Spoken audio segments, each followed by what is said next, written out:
Saviez-vous que la domination du dollar américain est sur le point de s'effondrer? Quelque chose de monumental s'est produit en octobre 2024. 36 nations se sont réunies lors du sommet des BRICS à Kazan, défiant le système économique qui contrôle le monde depuis des décennies. Imaginez un monde où le dollar ne serait plus la monnaie principale et où les grandes puissances réécriraient les règles du jeu. Cela vous semble-t-il impossible? Ce n'est pas le cas. Daniel, Isaïe et l'Apocalypse nous ont déjà avertis d'un nouvel ordre qui allait émerger. Et cela a déjà commencé. Préparez-vous à l'impact de cette révolution silencieuse qui affectera directement votre vie. Ne partez pas de là, car dans les prochaines minutes, vous découvrirez la vérité que personne ne dit. En octobre 2024, le monde a été témoin d'un moment historique lorsque Vladimir Poutine a ouvert les portes de Kazan pour une réunion qui promet de transformer l'ordre économique mondial. Le sommet des BRICS, désormais élargi à 36 pays, représente plus qu'une simple conférence internationale. C'est une étape importante dans la bataille pour se libérer de la domination du dollar américain.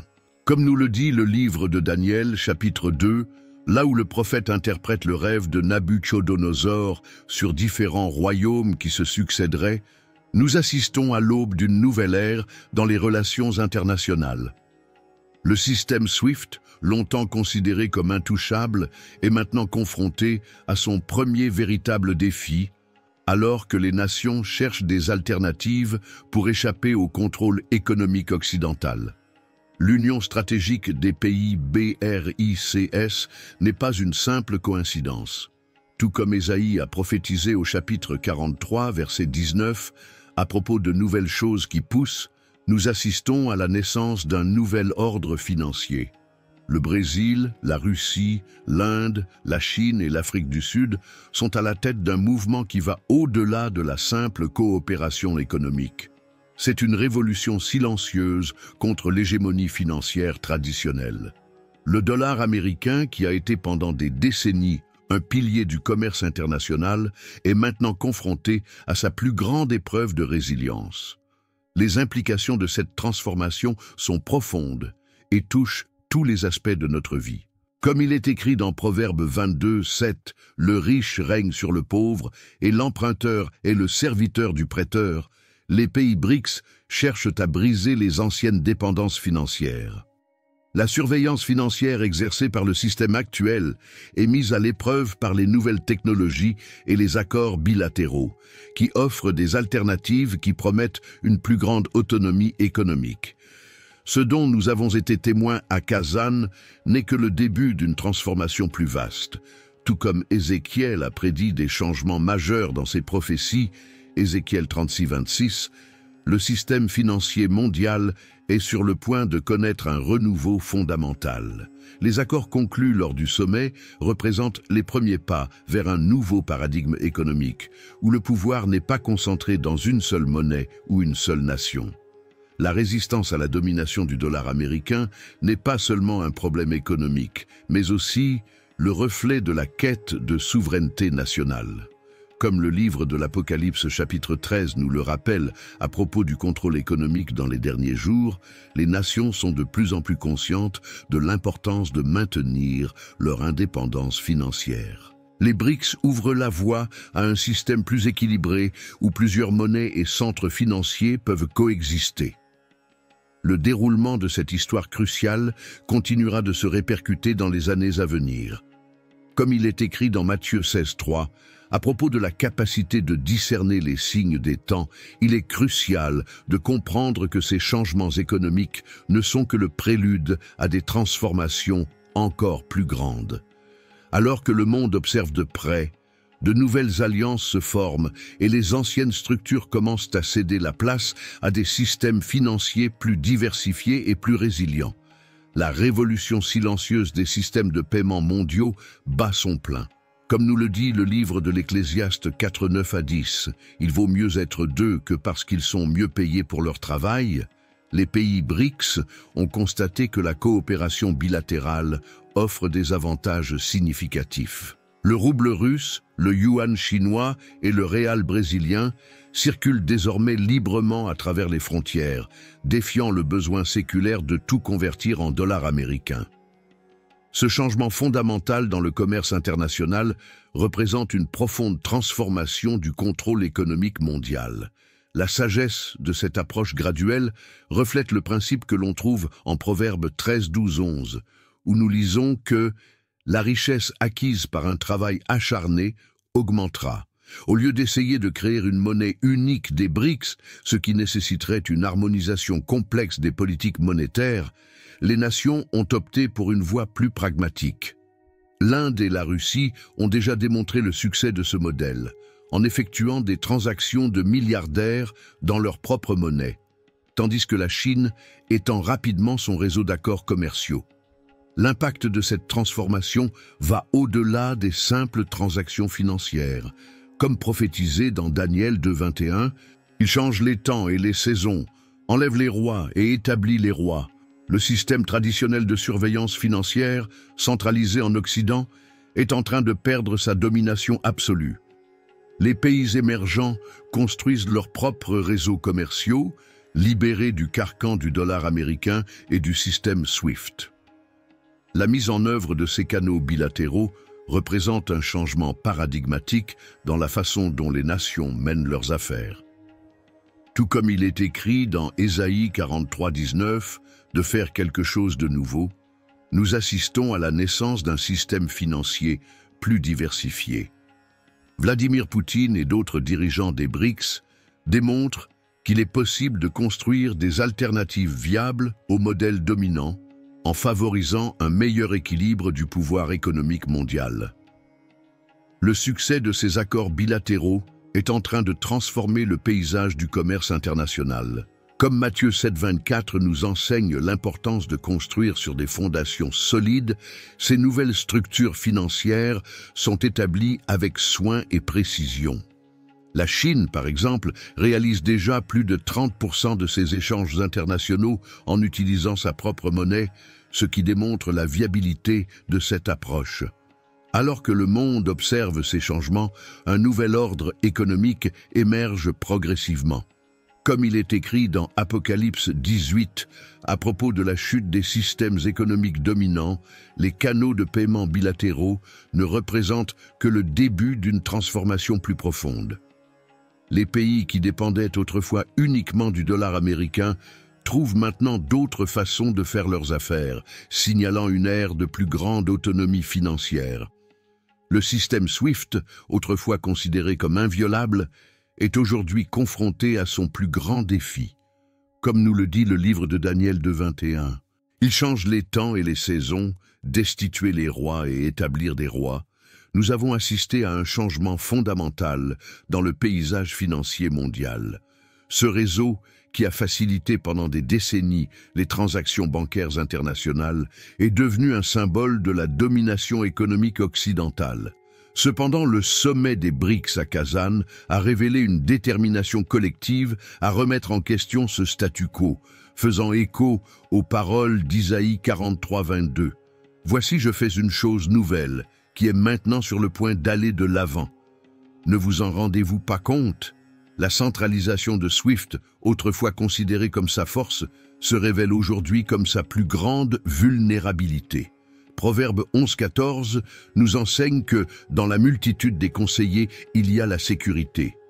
Et c'est exactement ce que recherchent les pays BRICS, la diversité et la résilience dans leur système financier.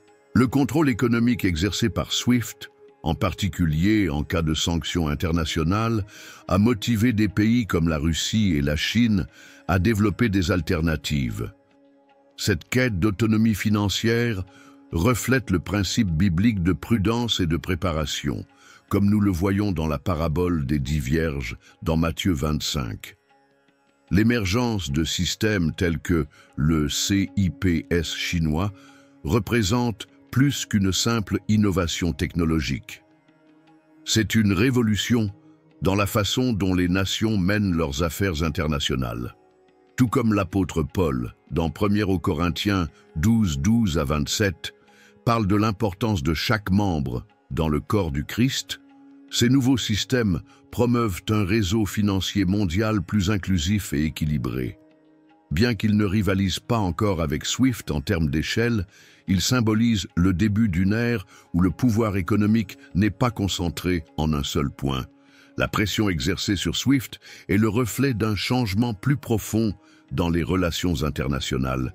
Comme nous le rappelle Ecclésiaste 3.1, il y a un temps pour tout but sous le ciel, et il semble que le temps soit venu de repenser les structures financières mondiales. Vladimir Poutine et d'autres dirigeants des BRICS ne se contentent pas de défier le système, proposent une nouvelle vision de la coopération économique. Cette approche trouve des parallèles dans les Écritures, comme dans Galates 6.2, qui nous exhorte à porter les fardeaux les uns des autres. Le développement d'alternatives à SWIFT n'est pas seulement une question de technologie ou d'économie, mais de souveraineté nationale et de justice économique. Proverbe 16.11 nous rappelle que le poids juste et la balance sont à l'Éternel, et de nombreuses nations voient dans le système actuel un déséquilibre qui doit être corrigé. La quête de systèmes plus équitables et plus résilients reflète le désir de créer un ordre économique qui profite non seulement à quelques-uns, mais à beaucoup, en s'alignant sur le principe biblique de prendre soin des autres. Alors que SWIFT fait face à des pressions croissantes, le monde financier se prépare à une transformation importante. Ce moment de transition nous rappelle les paroles de Jésus dans Matthieu 9.17 sur le vin nouveau dans des outres neuves. Les structures financières du passé sont mises au défi de s'adapter ou de céder la place à de nouveaux systèmes. Pour l'observateur attentif, ces changements ne concernent pas seulement les transactions bancaires, mais aussi une reconfiguration du pouvoir mondial, avec des implications qui vont bien au-delà de l'économie.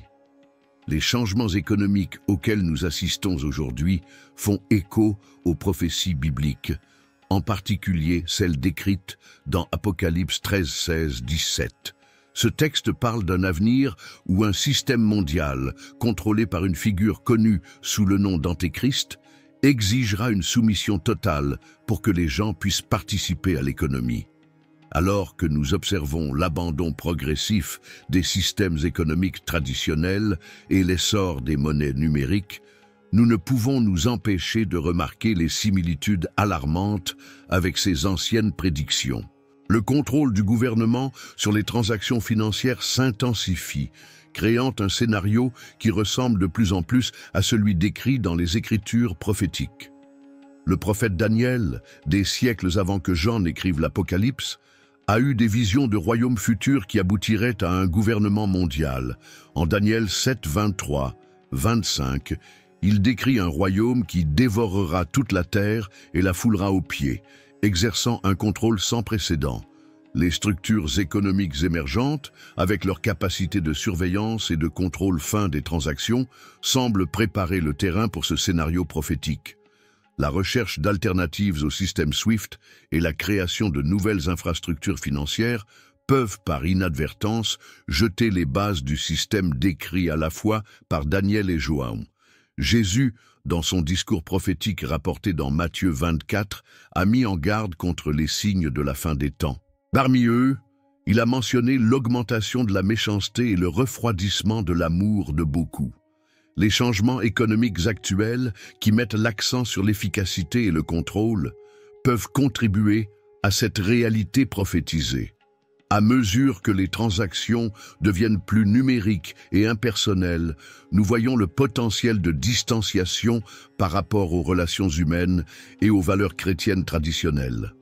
L'intensification de la vigilance financière peut facilement se transformer en un outil d'oppression, comme l'avertit 2 Thessaloniciens 2:3-4. L'apôtre Paul, dans sa lettre aux Éphésiens, nous rappelle que notre lutte n'est pas contre la chair et le sang, mais contre les principautés et les puissances. Éphésiens 6:12. Cette perspective spirituelle est cruciale pour comprendre les changements économiques actuels.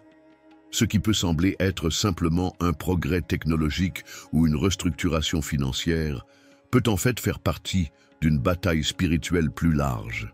La consolidation du pouvoir économique entre quelques mains, comme nous le voyons dans la formation de blocs tels que les BRICS et le développement de monnaies numériques centralisées, s'aligne mal avec la vision d'un système mondial contrôlé par une seule entité. Pour le chrétien réfléchi, ces développements servent d'avertissement spirituel. Comme Pierre nous y exhorte dans 1 Pierre 5,8, nous devons être vigilants. L'évolution des systèmes financiers mondiaux n'est pas seulement une question économique, mais un prélude possible aux événements décrits dans le livre de l'Apocalypse. La nécessité de rester ferme dans la foi, même face aux pressions économiques, devient de plus en plus évidente. Jésus, dans Luc 21, 34 à 36, met en garde contre l'importance d'être attentif et de prier, afin de ne pas être pris au dépourvu par les événements qui se déroulent. Cependant, même face à ces signes alarmants, le message biblique est finalement un message d'espoir et de victoire. Paul nous rappelle dans Romains 8, 37 que nous sommes plus que vainqueurs par celui qui nous a aimés. Les prophéties ne sont pas données pour nous faire peur, mais pour nous préparer et renforcer notre foi. Alors que le paysage mondial s'aligne de plus en plus sur les descriptions prophétiques, les croyants sont appelés à être lumière dans un monde en mutation, en maintenant leur confiance dans le Seigneur et dans sa parole éternelle. Le défi pour les croyants d'aujourd'hui est de rester fidèles et vigilants sans succomber à la peur ou à la conformité au système de ce monde. Le scénario mondial actuel, marqué par l'augmentation des conflits, semble confirmer les paroles de Jésus dans Matthieu 24, 6 à 7. « Et vous entendrez parler de guerre et de bruit de guerre, car une nation se lèvera contre une nation, et un royaume contre un royaume. » Le conflit entre la Russie et l'Ukraine, qui dure depuis des années, a des répercussions qui se répercutent dans le monde entier. Les sanctions imposées à la Russie et l'implication de l'OTAN ont créé un réseau complexe d'alliances et d'hostilités qui rappelle les prophéties d'Ézéchiel sur les nations du Nord ces derniers jours. Au Moyen-Orient, les tensions entre Israël et ses voisins continuent d'être au centre des conflits mondiaux. La guerre entre Israël et le Hamas, avec l'ingérence de l'Iran et du Hezbollah, semble accomplir les paroles de Zacharie 12, 2, 3, où Jérusalem est décrite comme une coupe de tremblement pour tous les peuples d'alentour. Ce conflit n'est pas seulement régional, mais a le potentiel d'impliquer des puissances mondiales, créant un scénario qui ressemble aux descriptions prophétiques d'une convergence des nations contre Israël dans les derniers jours. Le différend entre les États-Unis et la Chine au sujet de Taïwan et de la mer de Chine méridionale ajoute une autre couche de complexité au tableau mondial. Cette tension croissante entre les deux plus grandes économies du monde fait écho aux avertissements de Daniel sur les conflits entre les rois du Nord et du Sud à la fin des temps. L'escalade militaire et les désaccords diplomatiques laissent entrevoir un scénario de confrontation imminente qui pourrait profondément modifier l'ordre mondial, comme l'ont prédit plusieurs passages prophétiques. Ces conflits mondiaux ne sont pas seulement des événements géopolitiques isolés, mais semblent former un modèle qui s'aligne sur les prophéties bibliques sur les derniers jours. Comme Paul l'avertit en 2 Timothée 3, 1 à 5, « Dans les derniers jours, des temps périlleux viendront, et une partie de cette difficulté se manifeste à travers ces conflits internationaux. Cependant, il est crucial de se rappeler qu'en tant que chrétiens, nous sommes appelés à être des artisans de paix dans un monde tumultueux, comme Jésus l'enseigne dans Matthieu 5, 9. Heureux les artisans de paix, car ils seront appelés enfants de Dieu. Face à ce scénario difficile, les paroles de Jésus dans Jean 16, 33 acquièrent une pertinence particulière. « Je vous ai dit ces choses, afin que vous ayez la paix en moi. Dans le monde, vous aurez des tribulations, mais prenez courage, j'ai vaincu le monde. » Cette promesse nous rappelle que, même si les conflits mondiaux peuvent sembler accablants, nous avons un espoir qui transcende les circonstances mondaines.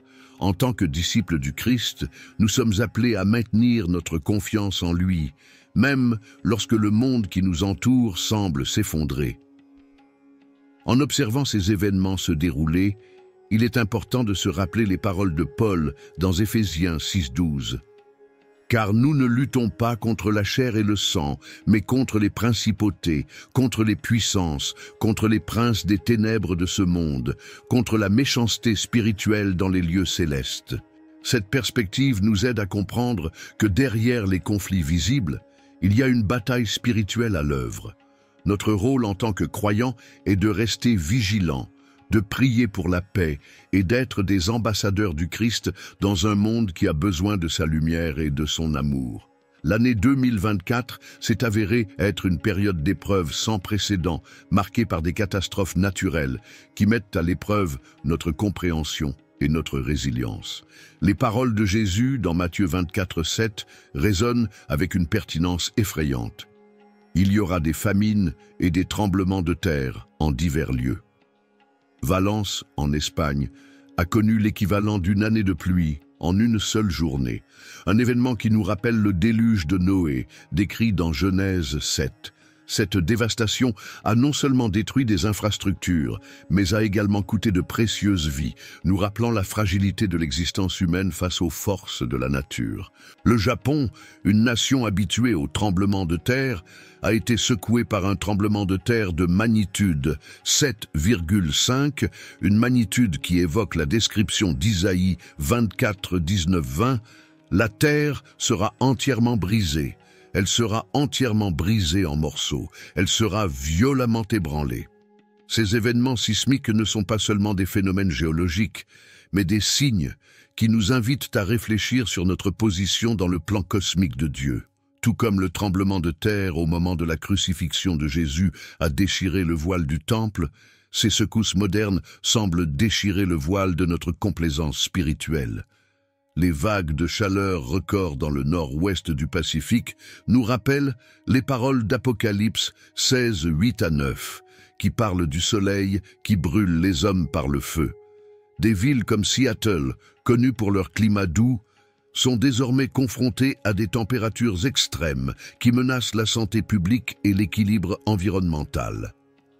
Ce renversement climatique nous rappelle les avertissements d'Amos 5:8, où Dieu change les ténèbres en matin et fait sombrer le jour en nuit, démontrant sa puissance sur la création et nous appelant à la repentance. Ces événements catastrophiques ne sont pas de simples coïncidences climatiques, mais des signes prophétiques qui exigent notre attention spirituelle. Comme Pierre nous en avertit dans 2 Pierre 3:10, « Le jour de l'Éternel viendra comme un voleur. Les cieux disparaîtront avec un grand bruit, les éléments seront détruits par la chaleur, et la terre, et tout ce qu'elle contient, sera mis à nu. » Ces calamités naturelles sont un appel pressant à se tourner vers Dieu, en reconnaissant notre dépendance à son égard en temps de crise. Au milieu de ces désastres, nous nous souvenons des paroles réconfortantes du psaume 46, versets 1-3. Dieu est notre refuge et notre force, un secours très présent dans la détresse.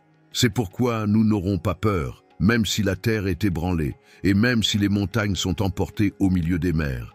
Cette promesse de protection ne nous dispense pas d'affronter les difficultés, mais elle nous assure de la présence constante de Dieu dans notre vie, même dans les moments les plus sombres. Face à ces signes des temps, nous sommes appelés à une vigilance spirituelle renouvelée. Jésus nous a instruits dans Luc 21:28. « Quand ces choses commenceront à arriver, réjouissez-vous et relevez la tête, car votre rédemption est proche. » Ces événements, aussi alarmants soient-ils, sont des précurseurs du retour du Christ. Ils nous invitent non pas à la peur, mais à une foi plus profonde et à un engagement renouvelé envers l'Évangile. En ces temps d'incertitude mondiale, notre espérance reste ferme dans le Dieu qui contrôle non seulement les éléments de la nature, mais aussi le destin de l'humanité. Au milieu de la tourmente mondiale, l'appel à la foi résonne avec une urgence renouvelée. Comme le psalmiste nous le rappelle dans le psaume 46, 1-3, « Dieu est notre refuge et notre force, notre aide présente dans la détresse. C'est pourquoi nous n'aurons pas peur, même si la terre est ébranlée et même si les montagnes sont emportées au milieu des mers. Ce n'est pas le moment de paralyser la peur, mais d'avoir une foi active et vigilante. Les changements économiques, les conflits géopolitiques et les catastrophes naturelles dont nous sommes témoins sont un appel à nous ancrer plus profondément dans notre relation avec Dieu. L'apôtre Paul, confronté à ses propres tribulations, nous offre une perspective puissante dans 2 Corinthiens 4, 16, 18. Il nous exhorte à ne pas nous décourager, car notre affliction légère et momentanée produit pour nous un poids éternel de gloire qui dépasse les limites. Les difficultés que nous rencontrons aujourd'hui, qu'elles soient économiques, sociales ou spirituelles, sont des occasions de fortifier notre foi et notre témoignage. Chaque défi est une invitation à démontrer la réalité de l'amour de Dieu dans un monde qui a désespérément besoin d'espérance.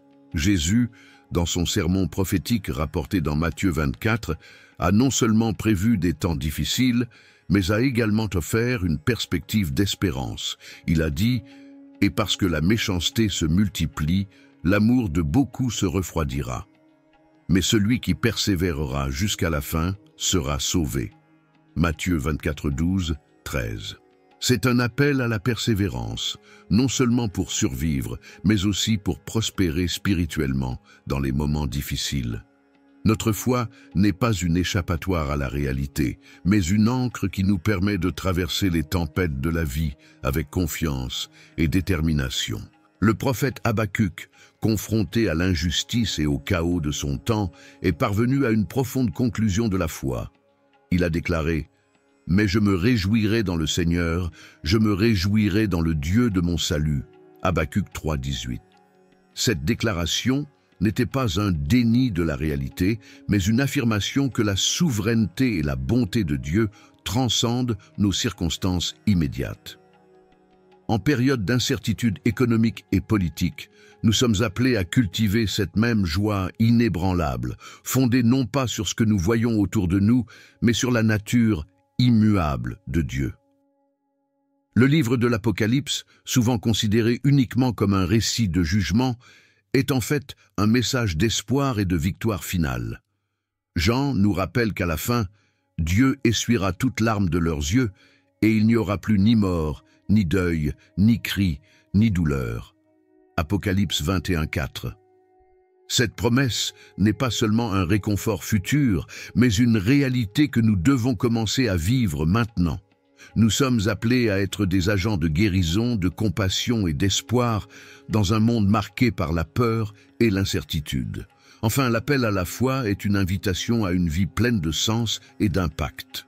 Pierre nous exhorte, mais sanctifiez le Christ comme Seigneur dans vos cœurs et soyez toujours prêts à répondre à quiconque vous demande raison de l'espérance qui est en vous. 1 Pierre 3, 15. Dans un monde à la recherche de réponses, notre foi vivante et active devrait être une lueur d'espoir.